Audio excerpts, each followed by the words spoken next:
বিসমিল্লাহির রহমানির রহিম। সকল প্রশংসা আল্লাহর, সকল ক্ষমতার মালিক আল্লাহ মহান।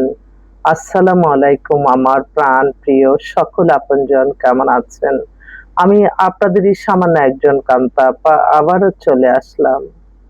আজকে হচ্ছে 11/4/2026 সাল। আল্লাহর নামে কাজ শুরু করলাম।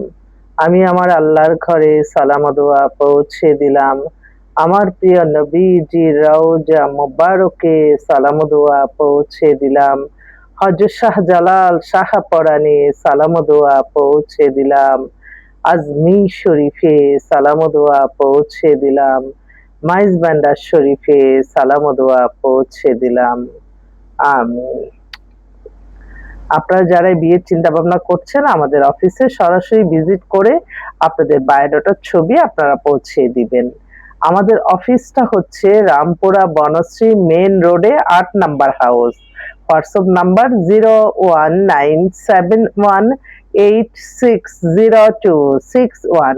আরেকটা নাম্বারও আছে 01711860261। সকল প্রশংসা আল্লাহর, আমরা ওসিলা মাত্র। তো এই মুহূর্তে বেশ কয়েকটা পাত্র-পাত্রী দুইটাই আসছে। আপনাদেরকে একটু রেসপন্স দেখেন কোনটা মিলে কিনা। আমার অনেক ভাই বোনরা যারা যোগাযোগ করতেছে তাদেরকে উদ্দেশ্যে একটুখানি ২-১টা মেয়ের বর্ণনা দিচ্ছি। আপনারা দেখেন। একটা মেয়ে, ওরে বাবা এত সুন্দরী, এক্সক্লুসিভ সুন্দর, ও সামনে ম্যাট্রিক দিবে। গুলশান একে বাসা, কিন্তু মেয়ে হচ্ছে আপনার বিয়ে দিয়ে দিবে। কারণ মেয়ে খুব সুন্দর এবং খুব এক্সক্লুসিভ দেখাশোনার, বাবা বিজনেস করে। এখানে নিজস্ব বাড়ি। মেয়েটা ম্যাট্রিক দিবে কিন্তু মেয়েকে বিয়ে দিয়ে দিবে। বলছে যে ভালো ছেলে তারা চায়, যদি মানে ব্যবসায়ী চাকরিজীবী যে এই বয়সের মেয়ে যে বিয়ে করবে, আপনারা একটু যোগাযোগ করেন। আরেকটা ভাই ফোন দিতেছে ওনার ছেলের জন্য, সম্ভবত ইঞ্জিনিয়ার। জি আসসালামু আলাইকুম ভাই। জি জি ওয়ালাইকুম আসসালাম। এখন আজকে কি আসতে পারবে ছেলে? আজকে কি ওর ইয়ে আছে? তাহলে বিকালে প্রোগ্রাম করতে চাচ্ছিলাম। আচ্ছা, তাহলে ইয়ে করা যায় বিকাল 5টার দিকে। এই 5টার দিকে।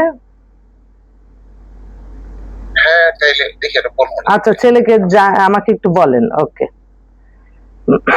এই ছেলে হচ্ছে ইঞ্জিনিয়ার, ভালো, কিন্তু ছেলেটা ওই বায়োডাটার আপা আসবো না, আপা আজ আসবো না, অন্যদিন আসবো।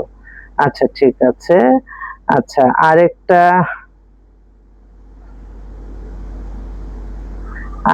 ভালো একটা মেয়ে আসছে।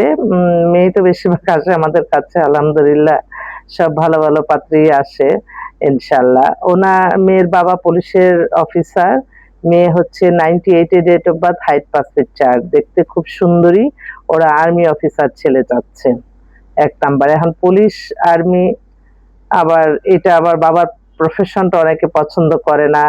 পুলিশের চাকরি বা পুলিশ মেয়ের বাবা বা ছেলের বাবা এটা একটু অন্য মাইন্ডে নেয়, কিন্তু পুলিশ ছাড়া আবার কিন্তু চলে না। এটাও বুঝতে হবে, মানে মানুষ প্রফেশনটা যারা হেল্প পায় তারাই বোঝে। যেমন আমাদের এই মিডিয়া, সবাই কি খারাপ? সবাই তো খারাপ না, খারাপ অল্পজন, সেগুলি আবার সব জায়গায় প্রচারিত হয়। সেজন্য আমরা মনে করি সমাজ খারাপ হয়ে গেছে, এই খারাপ হয়ে গেছে, আসলে না। তো যাক, এখন আমি একটু দেখে দেখে বলছি। হ্যাঁ, আরেকটা মেয়ে হচ্ছে কানাডায় সিটিজেন, এত এক্সক্লুসিভ মেয়ে, খুবই সুন্দরী। মেয়ের বয়স 30, 5 ফিট 3 লম্বা, এক্সক্লুসিভ পাত্রী। ও কানাডায় থাকা ছেলে খুঁজতেছে। মেয়ের মার সাথে কথা হলো, উনি কানাডায় থাকা ছেলে খুঁজতেছে।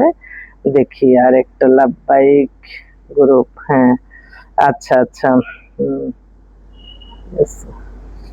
ইস্কাটন। না, আমার আবার কাজের সময় এই যে আমি আপনাদের মাঝে যতক্ষণ থাকি তখন দেখতে থাকি আর কি, যে কোনটা মাছ গিয়েছে। ও আচ্ছা আচ্ছা। এটা কানাডায় থাকে। তারপর আরেকটা ছেলের বাবা এখন অন দা ওয়ে, উনিও কানাডায় সিটিজেন, ওনার ফ্যামিলি সহকারে ওনার বন্ধুর মেয়েকে বিয়ে দিছে, এখন ওনার ছেলের জন্য আসতেছে। বায়োডাটা আগেই পাঠাই দিছে। যাচ্ছে। হ্যাঁ, আপনি অবশ্যই যাবেন। আমি যেহেতু না, আপনি আমার ভাগ্নিটা আলমন্দ দেখবেন, এটাই হিসাব আপনার কাছে। ছেলেটা আমার পছন্দ হয়েছে, কিন্তু ও তো মালয়েশিয়া থাকে, এখন আমেরিকা অবস্থান, ভাবনা বিয়ে হলো আচ্ছা। আর ভাগ্নির কালকে একটা বিয়ে দিলাম, এখন আবার তার নিজের মেয়ের জন্য। ওনারা সপরিবারে আমেরিকা সিটিজেন। মেয়ের আবার হাইট 5 ফিট 8। এখন মেয়ের ডেট অফ বার্থ 2005-এ 5 ফিট 8। বয়সও কম, আবার হাইটও বেশি। কোন ছেলে আমি পাবো? আল্লাহ তুমি মিলাই দিও। যাক, আরেকটা হচ্ছে লাভবাহিক গ্রুপ। আরেকটা হচ্ছে আপনার শুভ নববর্ষ দিল সবাই, নববর্ষের জানাচ্ছে। আরেকটা ভাই, ওনার মেয়ে হচ্ছে নর্থ সাউথে টিচার, মেয়ের 95-এ date of birth, height 5 feet 6। খুব ভালো ফ্যামিলি, উচ্চশিক্ষিত পরিবার, এবং আপনার গুলশানের সেটেল ওনারা। ওনার মেয়ের জন্য একটা ভালো ছেলে চাচ্ছে। আসলে আমি মিলিয়ে দেখে আমি আপনাদের মাঝে আবারও আসবো। আপনাদের দোয়ার ভালোবাসা চাই, সাহায্য চাই, সহযোগিতা চাই। আপনারা দোয়া করবেন যাতে সুন্দরভাবে মানুষের কল্যাণে কাজ করে যেতে পারি।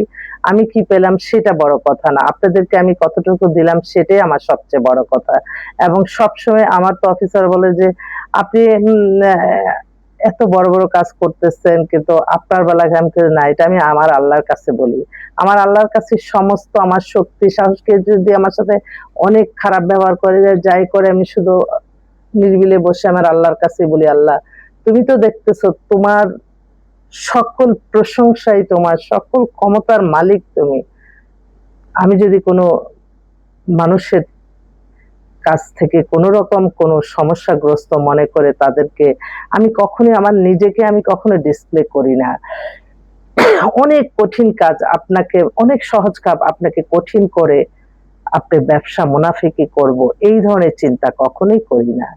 আমার চাওয়া পাওয়া সবকিছু আমার আল্লাহর কাছে, এবং আল্লাহ সকল পথ দেখায়। আমি সেজন্য আপনাদের কাছে আমার বিনীত অনুরোধ, যারা আমাদের কাছে আসবেন, আমাদের এখানে ভর্তি হবেন, ভর্তি হওয়া মানেই বিয়ে হয়ে যাবে না। এটা লেখাপড়ার মতো, স্কুলের মতো আপনাদের জন্য স্টাডি করতে হয়। এবং সবচেয়ে বড় কথা হচ্ছে আল্লাহর কাছে বলতে হয় যে আল্লাহ আপনি তাদের ব্যবস্থা করে দেন, 2টা জুড়ি মিলিয়ে দেন। প্রতিদিনই আমার অফিসে মিলাদ মাহফিল পড়াই। আমার মায়ের নামে একটা মাদ্রাসা আছে, সেখানে আমি আগে অনেক আপনাদের কাছে অনেক হেল্প চাইছি। তো আস্তে আস্তে আলহামদুলিল্লাহ আলহামদুলিল্লাহ এটা একটু প্রতিষ্ঠিত হচ্ছে, এবং এখানে আমার মামারা হেল্প করতেছে। তো সেজন্য মোটামুটি আমি আর এখন বলছি যে মাসে আমার একটা পেমেন্ট দেই। আপনাদের এই প্ল্যাটফর্মে যাদের কাজ হয়, তাদের যে যতগুলি কাজ হবে, তাদের এই কাজের একটা সামান্য অর্থ আমি আমার মাদ্রাসায় ব্যয় করি। এবং অন্য যারা এখানে ঢাকায় অনেক জায়গা থেকে আসে, গরিব দুঃখী অসহায় মানুষ, আমি আরেকটা কথা বলি, আপনারা যখন এই মেম্বারটা হবেন, আপনাদের মাইন্ডে থাকবে এটা একটা ভালো কাজে আমরা সহযোগিতা করলাম, এখান থেকে কত মানুষের কল্যাণ হচ্ছে। অফিসটা টিকতে না পারলে, প্ল্যাটফর্মটা পরিচালনা না করতে পারলে হয়তো অনেকেই এই সেবা থেকে বঞ্চিত হবে। আপনাদের মাইন্ডে থাকতে হবে যে আমরাও এটা শরিক হলাম। এই যে কিছুদিন আগে ছোট ছোট মেয়েদের কিছু ভাইরাল হয়, তাদেরকে আমি বলবো আপনারা সাহায্য সহযোগিতা করবেন তেমন জায়গায় যেখান থেকে আপনি সারা জীবন সোয়াব পাবেন। ছোট ছোট বাচ্চা মেয়েগুলি, ওদেরকে যদি আমরা মাদ্রাসায় ভর্তি করে তাদেরকে কোরআনে হাফেজ বানাই, তাদেরকে ওই এত সাজগোজ করায় বাচ্চা বাচ্চা মেয়েদেরকে অন্যখানে চোখে লাগানোর কোনো দরকার নেই। আপনি হেল্প করতেছেন, এই হেল্পটা যাতে সারা জীবন আপনি সোয়াব পান, সেই চিন্তা করে করতে হবে। আমি তো বলি যে আমি যদি জানি না, আমি যদি কখনো কোনো একটা আমি স্বয়ংসম্পূর্ণ হই, আমার কোনো ঋণ না থাকে, আমার কোনো নিশ্চিন্ত মনে যদি আমি কাজ করতে পারি, আমার আমার এই একটা মুখ 2টা হাত দ্বারা লক্ষ লক্ষ মানুষের ইনশাআল্লাহ কল্যাণ করব। আল্লাহ সুস্থ যাতে রাখে, আমি ততদিনই বাঁচতে চাই সুস্থ সবল। আমার আল্লাহর সন্তুষ্টির লাভের আশায় যতদিন আমি আমার আল্লাহর নামাজ রোজা ইবাদত বন্দেগী করতে পারবো, আল্লাহ ততদিনই যাতে আমার হায়াত দান করেন। সামনে আবার কোরবানি ঈদ, এই কোরবানির ঈদ উপলক্ষে আল্লাহর কাছে আজকে থেকে দোয়া করি, আমি দোয়া চাই সকলের কাছে যাতে কোরবানি দেওয়ার তৌফিক আল্লাহ দান করেন। পবিত্র রমজান মাস সুন্দরভাবে কাটালাম, এই কোরবানি ঈদও যাতে আল্লাহর সন্তুষ্টি লাভের আশায়, আল্লাহর খুশি করার জন্য যাতে কোরবানি দিতে পারি, সেই তৌফিক আল্লাহ দান করেন। ঋণগ্রস্ত হয়ে গেছে, আল্লাহ ঋণগুলি মুক্ত করে দেন। সবাই ভালো থাকবেন, দোয়া করবেন। আসসালামু আলাইকুম।